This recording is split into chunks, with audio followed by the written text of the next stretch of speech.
리영희 교수의 전환시대의 논리. 리영희라는 이름은 두 법칙을 사용하지 않고 이를 리로 사용했습니다. 사실 저도 제 이름이 이상용이 아니라 리상용이었던 시간이 있었습니다. 고등학교 3학년 담임선생님 전주 이시셨는데 대학 진학할 때 그 서류에 제 성을 리상용으로 만들어 주었습니다. 대학 시절 때 이름 부를 때도 리상용이었습니다. 불편하기보다는 조금 특별함에 기분이 좋았던 시간이기도 했습니다. 그런 저에게 80년대에 리영희라는 작가는 이름에서부터 친근감을 가지는 계기가 되었습니다. 그의 책 전환시대의 논리를 읽었던 기억이 어슴풀에 남아 있습니다. 유시민 작가의 청춘의 독서 2장은 이 전환시대의 논리 책을 다루고 있습니다. 나는 이 책에서 지식인이 어떤 존재이며 무엇으로 사는지를 배웠다.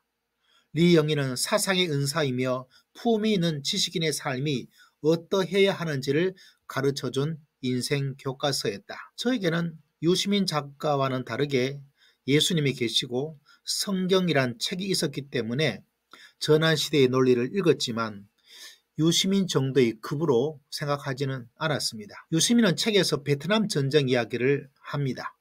국민을 속였다. 미국 행정부와 그 대통령을 언급하고 있습니다.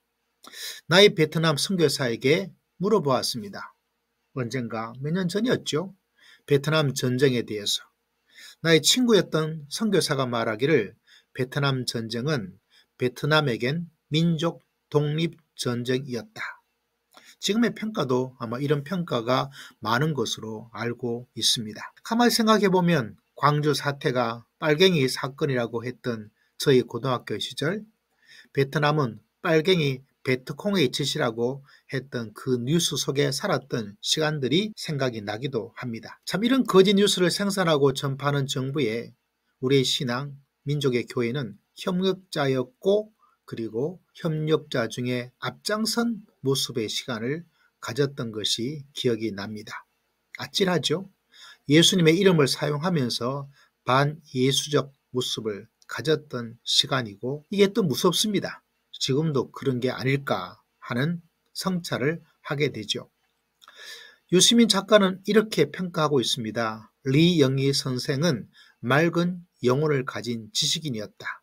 언론인으로서 사명감과 진실을 말하는 용기를 가지고 있었다. 리영희 선생님은 말합니다. 지식인은 무엇으로 살아야 하는가? 진실, 진리, 끝없는 성찰, 그리고 인식과 삶을 일치시키려는 신념과 지조, 진리를 위해 고난을 감수하는 용기.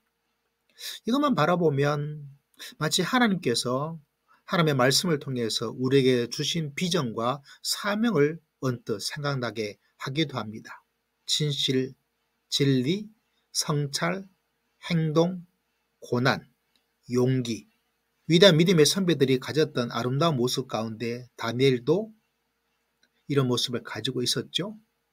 사도 바울도 이런 모습을 가지고 있었죠.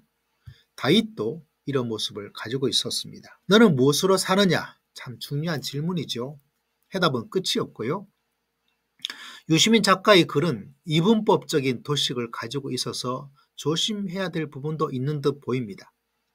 그리고 이 글이 지식인이라는 주제를 다루고 있다 보니까 자칫 엘리트주의에 빠질 위험도 조심해야 될 것으로 저는 생각을 합니다. 그럼에도 불구하고 무엇으로 사느냐? 맑은 영혼을 가졌다. 이런 말을 들으니까 언뜻 예전에 10여 년 전에 어떤 성도와 기도하다가 해준 말이 기억이 납니다. 목사님은 영혼이 참 맑아서 좋아요. 참 지금 뒤돌아보면 부끄러운 모습을, 부끄러운 시간, 부끄러운 일이다. 참 부끄럽다라는 생각을 하네요. 그럼에도 불구하고 맑은 영혼에 대한 마음에 끊임없는 열정이 있습니다. 그리고 고난에 대해서 그 고난을 감수할 수 있는 용기가 사라지지 않도록 하나님께 기도를 해 보기도 합니다. 우리는 무엇으로 살아야 될까요? 우리는 크리스찬으로서 어떤 모습을 가지고 살아야 될 것인가?